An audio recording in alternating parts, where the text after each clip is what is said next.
భక్తుడు కీర్తనకారుడు మాట్లాడుతూ, భక్తిహీనుల హృదయములో అతిక్రమము దేవోక్తి వలె పలుకుచున్నది. అంటే వీళ్ళు ఏది చేసినా మేము చేస్తున్నవన్నీ దేవోక్తేనండి, మేము చేస్తున్నవన్నీ, మేము మాట్లాడుతున్నవన్నీ, చేస్తున్న ప్రతి కార్యం కూడా దేవోక్తులే ఇవి. ఎవరన్నారు చెప్పనా? భయం లేనాడు అంటాడు. మన జీవితంలో ఎంత భక్తి బ్రతికినా, ఎంత విశ్వాసమును కలిగి ఉన్నా, మన దేవుని సన్నిధిలో ఎలా ఉండదు చెప్పనా? ఎక్కడైనా దేవునిలో నాకు తెలిసి తెలియక ఏదైనా తప్పు చేస్తున్నానేమో, వాక్యం చెప్పే నిజమైన సేవకుల యొక్క హృదయాలు ఉండవు చెప్పనా? ఏమో నాకు తెలియకుండా ఏదైనా తప్పుడు సిద్ధాంతాలు చెబుతున్నానేమో అలా ఉండాలి. కానీ నేనే 100% సత్యబోధకుడు అంటే చెప్పు దెబ్బలు కొట్టేస్తాడు. జాగ్రత్త. అర్థమవుతుందా? ప్రపంచంలో 100% పరిపూర్ణమైన బోధ యేసుక్రీస్తు వారి మాత్రమే. అపోస్తుల్లో కూడా అంత పరిపూర్ణమైన బోధ చెయ్యలేదు. కొన్ని సందర్భాల్లో పేతురు బోధ డాక్టర్ని తప్పన్నాడు పౌలు గారు. కొన్ని సందర్భాల్లో పౌలు బర్నబాలే వాక్యానికి వ్యతిరేకంగా వెళ్తే, వాక్యం చెబుతున్న వాళ్ళు వాక్యం చెప్పకుండా అక్కడ ఏదో అద్భుతాన్ని చేస్తే ప్రజలు ఏం చేసి చెప్పండి?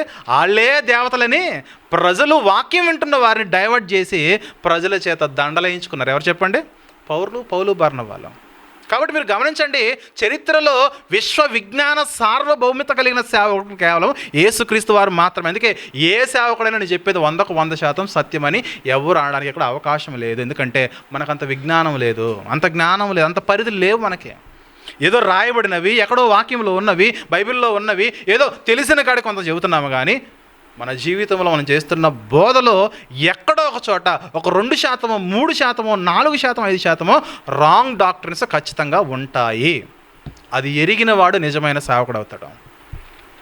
అది ఎరిగిన వాడు నిజమైన సేవకుడు అవుతాడు. అంతేగాని నేను చెప్పిందే 100% అంటే సాతాను మాయలో ఉండిపోయావని నీ హృదయం నిండా వాడు గర్వంతో నింపేశాడని అర్థం. అంతే. ఈరోజు కొట్టుకొని చచ్చిపోతున్నారు కదా, నేనంటే నేనని. రెండూ తప్పే. నేను రైట్ అనుకున్నవాడు ఎవడు ఉండకూడదు ఇక్కడ. ఎందుకంటే దేవుని వాక్యంలో ఎవరు లేరు అక్కడ. మీరు పాత నిబంధనల ప్రవక్తలు కానీ, క్రొత్త నిబంధనలు ఉన్న భక్తులు కానీ, అపోస్తులు కానీ ఎవరినైనా చూడండి, వారి జీవితంలో సిద్ధాంతపరమైన విషయాల్లో ఏదో ఒక లోపాన్ని వారి పరిచర్యలో ఫేస్ చేసిన వారే, అనుభవించిన వారే. కాబట్టి విధేయత కలగాలి దేవునిలో. వాక్యం చెబుతున్నామంటే విధేయత కలగాలి.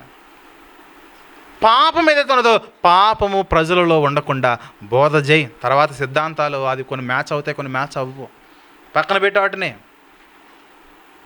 ఏది పరలోక రాజ్యంలోనికి ప్రవేశానికి డిసైడ్ చేసే పాయింట్లు ఏవైతే ఉన్నావో ఆ పాయింట్ల మీద బలంగా నిలబడదాం. కానీ కొన్ని పనికి మాలిన పాయింట్లు ఉంటాయి, ఆ పాయింట్లు నిలబడితే ఏంటి, నిలబడకపోతే ఏంటి. అలాంటి పనికి మాలిన పాయింట్లు ఒక పాయింటే జన్మపాపం. బాగా గుర్తుపెట్టుకోండి.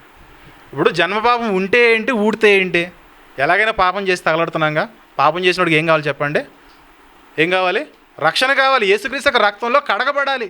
ఇప్పుడు దానికోసం నువ్వు పంచాయతీ పెట్టుకోవడం ఏంటి, ఇంకో క్రైస్తవుని పిలవడం ఏంటి, ఇంకొకరిని పిలవడం ఏంటి, అందరూ కూర్చోవడం ఏంటి, వీడియోలు పెట్టుకోవడం ఏంటి, మీరు కొట్టుకోవడం ఏంటి? ఇది ఎక్కడ సోది, ఇది ఎక్కడ సాంప్రదాయం అంటే సాతాను హృదయాలు మీకు తెలియకుండా తెలివిగా వాడేసుకుంటున్నాడు. జన్మ పాపం అనేది పరలోకాన్ని డిసైడ్ చేసే పాయింట్ కాదు. కొందరు ఉందని నమ్ముతున్నారు, కొందరు లేదని నమ్ముతున్నారు. ఈ లోకంలోకి వచ్చిన తర్వాత పాపం చేయట్లేదా? పరిశుద్ధంగా బ్రతికేస్తున్నామా? ఏ భేదము లేదు. అందరూ పాపము చేసి దేవుడు అనుగ్రహించిన మహిమను పొందలేని వారే అనేకులు. సో ఏ పాపం అయితే మనుషుల్లో ఉన్నదో ఆ పాపాన్ని తీసివేయడానికి వాక్యం చెప్పు. అంతేగాని పనికి రాని వాదములు పెట్టుకుని నువ్వు గొప్ప, నేను గొప్ప, ఆడు గొప్ప, ఈడు గొప్ప అని ఏంటి ఈ పంచాయతీలో? అది మంచిది కాదు, అది ఆరోగ్యం కాదు, అది శ్రేయస్కరం కాదు సంఘానికి, ఆత్మీయ జీవితాలకి. కాబట్టి ప్రియమైన దేవుని వారలారా, మన జీవితాల్లో దేవుని భయాన్ని కలిగి ఉండాలి. ఎందుకు చెప్తున్నారనంటే ఈ భక్తిహీనులైన వారు ఎలా మాట్లాడుతున్నారంటే భక్తిహీనుల హృదయంలో అతిక్రమము దేవోక్తి వలె పలుకుచున్నది, వాని దృష్టి ఎదుట దేవుని భయము బొత్తిగా లేదు. దేవుని భయము లేని వాడే ఎగిరెగిరి పడతా ఉంటాడు. భయం ఉన్నవాడు సైలెంట్గా పరిచర్య చేస్తాడు. ఎవరిలో పాపం ఉన్నది, ఎక్కడ సువార్త అవసరము, ఎక్కడ భక్తిహీనులు ఉన్నారు, ఎక్కడ దేవునికి వ్యతిరేకంగా బ్రతుకుతున్న వారు ఉన్నారు, వారి దగ్గరికి వెళ్ళి సైలెంట్గా పరిచర్య చేస్తూ సువార్తను ప్రకటిస్తూ, ఒకవేళ సంఘములో ఉన్న వారిలో ఏదైనా గర్వమే కానీ, ఏదైనా పాపమే కానీ, ఏదైనా దుష్కార్యమే కానీ, ఏదైనా చెడుతనమే కానీ ఉంటే వాటన్నిటిని తీసేసుకున్న ఆయన అని శరీర కార్యాలు లేకుండా సేవకుడు ఎల్లప్పుడూ కూడా సంఘాన్ని సిద్ధపరచాలి. అది నిజమైన భక్తి. అది దేవుడు కోరుకున్న భక్తి. అంతేగాని మీరు కొట్టుకొని చచ్చిపోండ్రా అని దేవుడు చెప్పలేదు ఇక్కడ. మరి పౌలు గారు కూడా తర్కాలు చేశారు కదంటే 1-2 సార్లు పర్సనల్గా వెళ్ళి చెప్పాడు అంతే. యూట్యూబ్లో నువ్వు వీడియోలు పెట్టుకొని నువ్వు మాట్లాడతాను, నాది మాట్లాడతానని ఈ పంచాయతీలు లేవు. అప్పుడు తర్కాలు సమాజ మందిరాల్లో అలా వెళ్ళినప్పుడు ఇదిగో పౌలకు వాక్యం చెప్పేవాడు, విన్నవారు ప్రశ్నలు వేసేవారు, వ్యతిరేకించినప్పుడు పౌలు గారు చెప్పేవాడు, ఇదిగో నాయన యేసుక్రీస్తు వచ్చిన తర్వాత ధర్మశాస్త్రంలో కానీ వాటన్నిటి కూడా నెరవేర్చాడు, వాటన్నిటికి సాక్ష్యం మేమే, అపోస్తులము, మేము చెప్పే మాట ఆత్మ వల్ల నడిపింపబడి మేము ముందు కొనసాగుతున్నామని వారు తర్కము చేసేవారు. అంతేగాని ఇక ఒక డేట్ నిర్ణయించుకుని, ఒక వేదిక నిర్ణయించుకుని అక్కడికి మీరు రండి, ఇక్కడికి మేము వస్తామని ఈ ప్రత్యేకంగా ఇలాంటి తర్కాలు జరగలేదు బైబిల్లో. వాళ్ళు వాక్యం చెబుతున్నప్పుడు వారిని వ్యతిరేకించే శాస్త్రులు, పరిశీలన లాంటి వాళ్ళు చాలామంది వచ్చేవాళ్ళు. వాళ్ళు అప్పుడే అడిగేవాళ్ళు, ఆన్ ద స్పాట్ అడిగేవాళ్ళు. అంతేగాని ఈరోజు జరుగుతున్నట్లుగా డిబేట్లు జరగలేదు బైబిల్లో. కాబట్టి ఈ కోణం అనేది సంఘానికి చాలా ఆరోగ్యకరము కాదు. ప్రియమైన దేవుని వాళ్ళారా, ఎందుకు ఈ విషయం చెప్తానంటే, భక్తిహీనులు దేవుని భయము లేకుండా తాము ఏది మాట్లాడితే మేము మాట్లాడేది దైవోక్తి వలె ఫీల్ అయిపోతూ ఎవరికి వాళ్ళు బలంగా మాట్లాడేస్తున్నారు.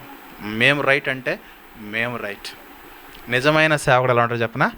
ఏమో మనం మాట్లాడేది తప్పేమో, మనంత జ్ఞానవంతులం కాదు కదా, ఏదో ఈ మట్టి బుర్ర అందిన కాడికి, చదివిన పుస్తకాల కాడికి, దేవుడిచ్చిన జ్ఞానం కాడికి ఏదో చెప్పుకుంటూ పోతున్నాం. దానివల్ల 10 మంది ఆత్మీయంగా అభివృద్ధి చెందాలి, 10 మంది దేవునిలో నిలబడాలి, 10 మంది వాక్యం నేర్చుకుని ప్రయోజకులు అవ్వాలి, 10 మంది దేవుని కొరకు వాడబడాలి. పాపము లేని వారిగా సంఘంలో ఉన్న ప్రతి ఒక్కరూ ఉండాలి. ఈరోజు ఆదివారం ప్రసంగాలు కూడా ఇవే తగలాడే చూడండి.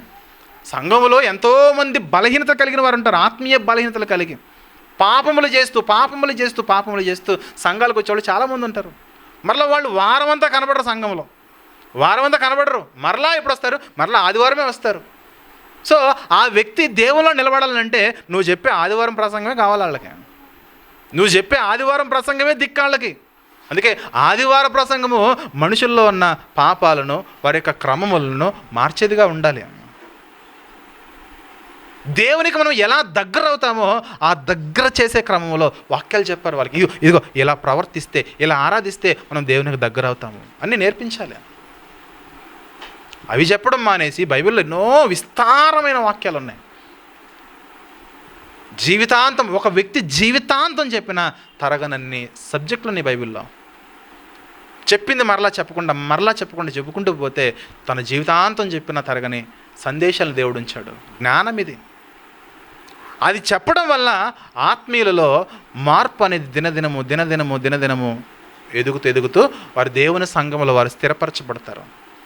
కానీ అవి లేకుండా ఈరోజు వెళ్తే ఏం మసాలా మాట్లాడతాడు, ఈరోజు వెళ్తే మన సేవకుడు ఎవరిని కడిగేస్తాడు, ఈ సేవకుడు ఈరోజు ఆదివారం వెళ్ళడం వల్ల ఎవరిని కడుగుతాడు, ఇవి అయిపోయినాయి, తిట్ల దండకాలు అయిపోయినాయి.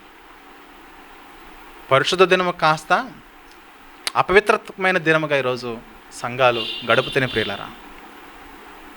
భక్తిహీనులుగా సంఘాల్లో ఉంటూ వారు మాట్లాడుతున్నది దేవోక్తిని ఫీల్ అయిపోతూ దేవుని భయము లేకుండా ప్రవర్తిస్తున్న వారు నేడు అనేకులు. గమనించాలి. మరొక మాట చూద్దాం.